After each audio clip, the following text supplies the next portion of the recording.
Alright, hey everyone, I'm Chen, Gerald sitting over there. We're software engineers at Atlassian, where we work on Socrates, which is our internal data lake. Today we're going to talk about how we're migrating to a new lake, a new architecture, and yeah. So we're going to go over what we've learned from our current lake, what we're doing new in our new lake. We're going to go over how we've designed it, how we set up our environment, how we're using metadata and the declarative approach to drive our data lake. And Gerald's going to talk about our policy and data access. Cool. So Socrates has gone through numerous iterations. There have been tons of talks about Socrates. I think this is the first talk about Socrates being next, so that's cool.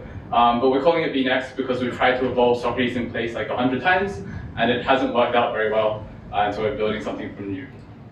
Cool, so what do we know? First thing we know is that Socrates is really, really big. On the order of things, we have like 180,000 tables between like 7,000 users, and like kind of 70 petabytes of data. It's very self-service, it's optimized for producers, and this is good, it's helped us grow a lot. We obviously have a lot of users, but we have sacrificed the consumer experience here quite a lot as well. We're also spending a ton of money, and Databricks is giving us an award for spending a ton of money. Cool, so what are we taking away from this? Basically, the first thing we want to be more is consumer-oriented. We think the value of a data lake is in the decisions you can extract from the lake, more so than the actual data in the lake. So one thing we want to change is to stop being biased towards producers and start looking towards making the data lake more consumer-oriented. We also want to look at reducing the number of exclusive capabilities that we have in the lake. Currently, everybody has their own way of putting data in the lake. We know of like at least 11 different pipeline topologies and like literally hundreds of different ways of implementing stuff in the lake. We want to stop doing that. There should be one way to do something, and that one way should work really well. Finally, we want the lake to be governed. So retrofitting governance onto the lake is really hard, and it's also something we've tried to do quite a few times. And so something we want to build into the lake is the concept of ownership and policy from the very beginning. Okay, so we're going to look at how we're doing that. The first thing is we're being very opinionated about data in the lake. Kind of one thing we're sacrificing here is like producer ease of use, and I think this is like a necessary sacrifice in order to move us forward. And by opinionated, what do I mean? Well, we want to be opinionated about like how data sits in the lake and how data lands in the lake. And to do this, we're introducing a high-level information architecture across the lake. So basically, the lake is split up into domains. The domain is, for example, people data. Within the domain, you have products. So people survey data is an example of a product. And then within this kind of product of data that people can consume, you have different layers. And so we're saying people land data into a source layer, they transform it in a transform layer, and they extract value of data out of the consume layer. The usefulness of this is it makes a homogeneous experience for all users. We can build tooling around this to support them. We can make sure that the data that's ultimately exposed to users is useful. And so that 180,000 tables number, I'm willing to bet 99% of it is useless, and only 1% of it actually represents tables people query on a regular basis. There's a lot more to say about information architecture. You could probably do a 20-minute talk on it alone, so I'm going to skip over it. The main takeaway is we're putting opinions on how people build data products in the lake. In addition to that, we want to be opinionated about the tools that we provide to users. So instead of having 100 different ways of implementing the same 11 topologies over and over again, we want to say, here is what we provide as a platform. You can pick and choose what you use. I've intentionally not included any actual names here. I think the important thing to users is how we provide these capabilities, and they invoke this capability. And so something we're going to get back to over and over again is we're prioritizing users telling us what they want to do and not how they want us to do it. So they aren't going off, writing a notebook with a ton of code in it, productionizing that, and then calling it a day. Instead, we're saying you have a batch ingest capability, you have a batch processing capability, you have an ML capability. Pick and choose what you want, stick them together, and we promise they'll work. If they don't work, you can find us, and we can help you debug it. If you go and build your own notebook, and you come to us saying, my notebook doesn't work, we're like, well, debug your Python code better. I don't know. Cool, and the last thing we want to be opinionated about is governance. So as I mentioned before, building governance onto an existing data lake is really hard, and it's something we want to address from the very beginning. And a lot of this talk is going to focus around this. It's kind of three main aspects here. We want to control access to the data. So instead of having big clumps of open data, we want to say no humans can touch the production environment. We want the data to be trustable, and we want data owners to grant access to other users. In order to do this, we have managed policies. So we say users can provision policies against their own data. The platform is going to manage policies for you. And all of this is so we can meet our data use policies. It's a bad word. And finally, we want to drive this all in a metadata first fashion. So things we've been doing before is trying to scrape data out of our lake, and doesn't work very well. And we'll get to why that is in a second. All right, so looking at this from an infrastructural perspective, I'm going to talk a bit about environments. Pretty obvious, pretty normal to anyone who's built software before. You have dev, staging, prod. We also have a test environment. So dev is like your local dev environment. It's for collaborative work, and it's for you to like test out your pipelines. Test is like a little used UAT environment. Staging is a pre-prod environment. But the most important one here is prod. And as we were saying before, no human users touch prod. All data consumption happens from prod, and it's our job to keep prod as like a trusted user environment that people can get valuable data from. As for reading the data, all of these environments are intentionally somewhat high friction to get into. We don't want to repeat the mistake of letting people just do whatever they want in the lake. And so we're introducing a workbench environment. That was a cool transition, I didn't make it. And so the idea would be that people have a workbench environment they can use to query the prod data. We can govern access to the data by policy, and we can allow data scientists to still iterate very quickly without needing to like build their own data pipelines, understand Python code, and like write really large pieces of software. So far, all the things I've been showing are one-dimensional, like single lines. If you're building this yourself, you actually need a second dimension to this, because we can't test in our dev environment, it blows everything up. And so we have these great names of Socrates, Mocrates, Locrates, and Pocrates, which are used for local dev and platform staging. There's actually a few more. We have a fed-modrities and a fed-modrities, both which are federal environments. I didn't say the word fed-modrity type twice. One is spelled with a PH, one is spelled with an F. Cool. I didn't pick those names as well. Cool. So a lot of this is really cool. Like, we have opinions about things, great. If we can't enforce those opinions, it's pretty much useless. We've just said a ton of stuff for no reason. And so a big change we're taking here is we're driving everything declaratively and driving everything with metadata first. To kind of look at what that means, in the past we've looked at scraping metadata out of our pipelines.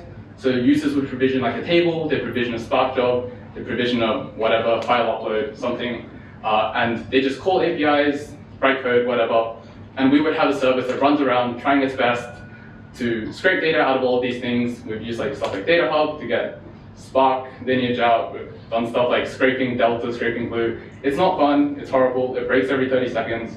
I think we had like 6 months where the only cause of incident was this data catalog. So it sucks. And instead we're moving to a model where users declare their metadata up front. And what this means is the user is going to say, I need a table, create a table for me.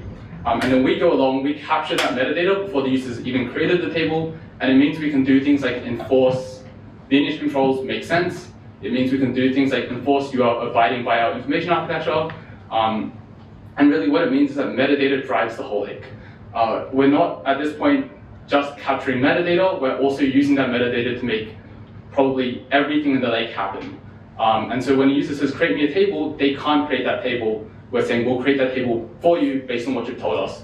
When a user wants to create a Python flow, Python job, we call them flows, what they're saying is, here is a flow, please create it for me, I don't have permissions to create this. And what this means is we can build out the graph of the whole lake, and we can be sure that it is correct. And if you come to the Databricks AI Summit, I'll have a talk about how we do this. It's really cool. But yeah, so big takeaway is metadata drives the lake, and again, it's on this theme of the user telling us what they want and not how they want us to do it. In an ideal world, they tell us, I want data here to go to here and be transformed, and they wouldn't worry about anything. Everything would be great. It's all a bit abstract. At a concrete level, something like this. We've called out all our internal services, Pokemon name things to the provisioning service, in that size called Vaporeon. And so the example here is a table about Pokemon. Basically users say, I need a table called Pokemon Mons. It has these columns, it belongs in that database, and it has this policy applied to it. And we can get that data, we can build a graph, we can say this belongs to that database, this belongs to that database, and we can track lineage and stuff like that, all declaratively. and the users simply can't create tables that have invalid metadata. Under the hood, one of these table descriptors gets translated by us into a delta table, and an immutable policy, and probably a bunch of other stuff in the future. Cool. So first two sections covered. Gerald's going to talk a little bit about how we implement policy, and also a little bit about how all of this is actually realized. Thank you, Chen. Everybody, I'm Gerald. I'm an engineer in the VNX platform team, mainly focusing on policy. We're responsible for two main things: granting access to data and protecting your data. So our aim as a stream is to empower data practitioners at Atlassian with the tools to manage and protect their data, while ensuring developer productivity and ensuring that users have access to the data they need to perform their job.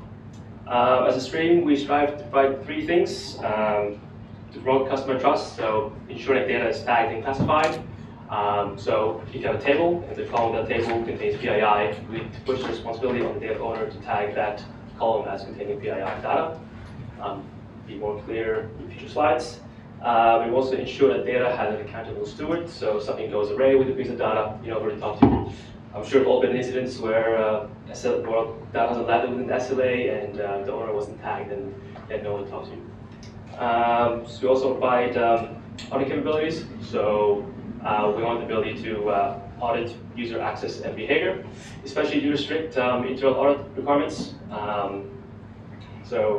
We also want to promote developer productivity. We want a single pane view of all policy that affects the platform. So rather than going through your Databricks console, AWS, whatever tool you have, we have one single view of it.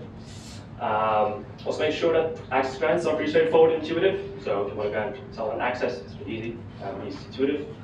And ensuring promoting time to insight. So once someone is granted access to data by the owner, they should be able to see it in a timely manner. And the data is available to make business decisions pretty quickly. So we provide two types of policy as a platform. So the first is coarse grained, where it's restricting read access to the table. So this is your generic providing humans, machines, or data products access to your table. And we also provide fine grained policies or access to the table, where you're restricting read access to specific rows or columns. This is referring to your row redaction and column masking.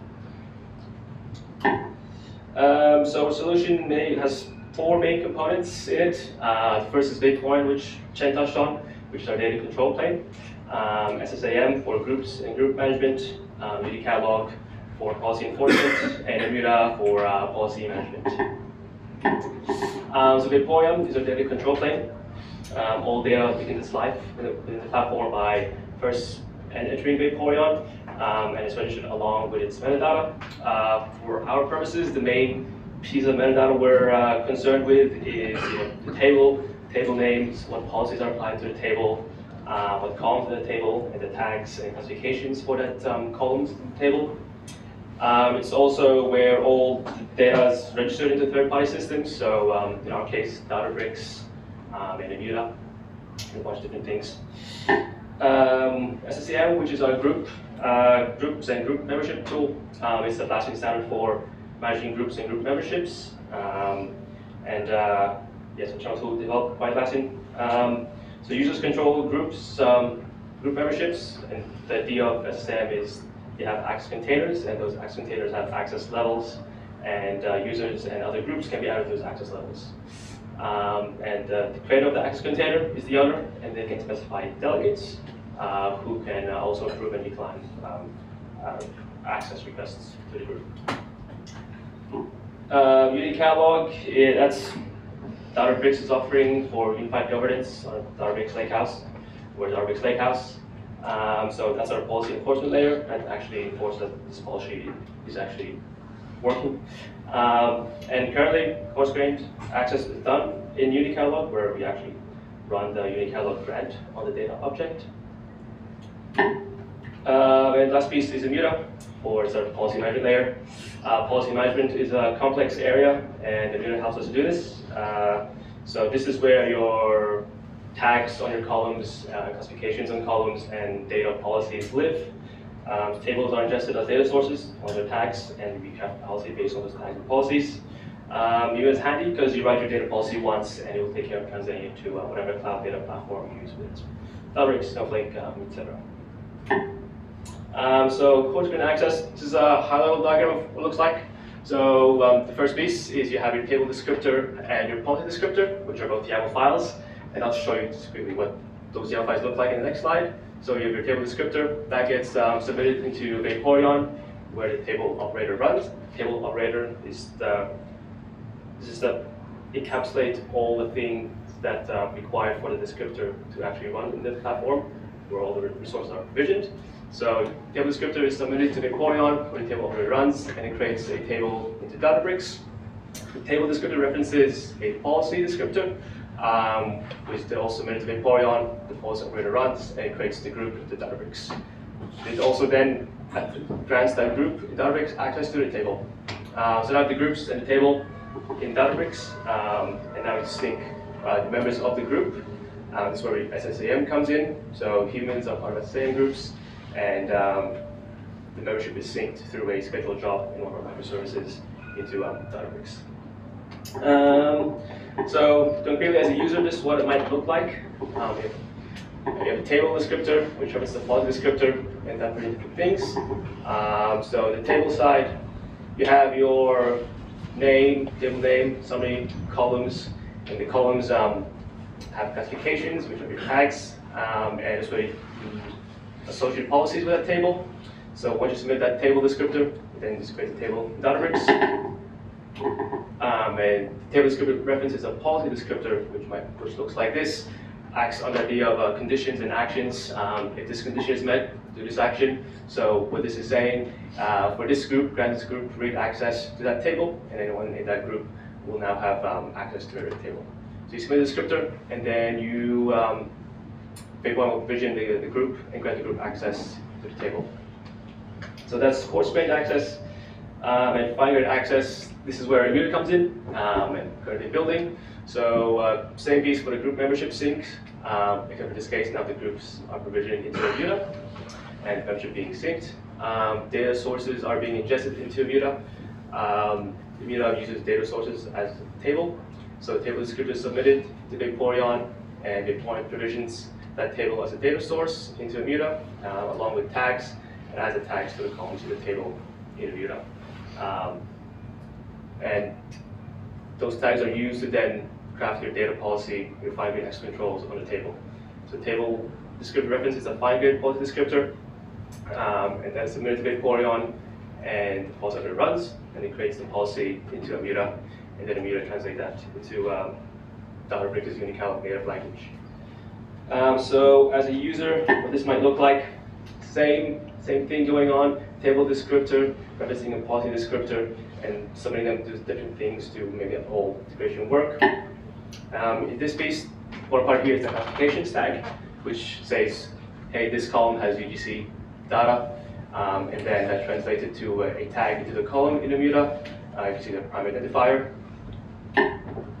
And the policy descriptor, fine-grained policy descriptor, same thing here, conditions and actions. Here the condition is if the classifications is on the table, the column has a classification, UGC primary identifier, perform the masking action, and this is masking type hashing.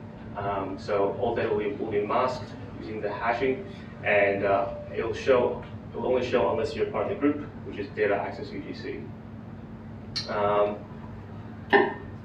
So yeah, that was it. And Chen will wrap it up with the conclusion. Cool. I just want to point out that's really cool because users have told us here's a YAML file, here's a table, here's a policy. They don't need to change anything, but we've completely swapped out the implementation under the hood. One uses Immuta, the other doesn't. User doesn't know about it. Really cool. Anyway, in conclusion, hopefully we presented a somewhat opinionated data lake that's consumer-oriented, where we provide managed tooling to let users do their things. We've shown that by driving everything through metadata, using declarative provisioning, we can enforce our opinions on the user without sacrificing user experience, still keeping everything very self-serve. And finally, we've managed to design the lake in such a way that it's easily governed, should be easily governable in the future, and it means we can meet all our data use and data use policies. Yeah, that's the word. All right, that's it. Thank you very much.